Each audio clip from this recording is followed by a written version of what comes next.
ये एक गौधाम है जो कि मोहरा और पत्थरचूआ के मध्य लगा हुआ है, रोड के किनारे में है, भालूकोना रोड के किनारे में। और आप लोग देख सकते हो कि ये जो हमारी गौ माता है उन्होंने देह त्याग चुके हैं इन लोग। और ये देखिए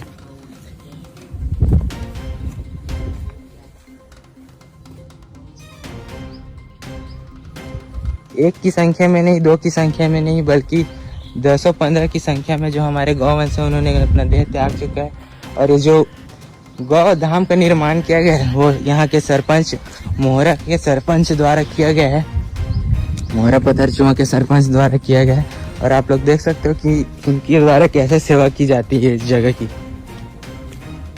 हमारे जो गौवंश है उन्होंने अपनी पूरी देह त्याग चुकी है, और ऐसा एक नहीं बल्कि 215 की संख्या में। देख लीजिए आप, उनके हड्डियों के ढांचे जो पुराने अवशेष हैं वो भी पाए गए हैं।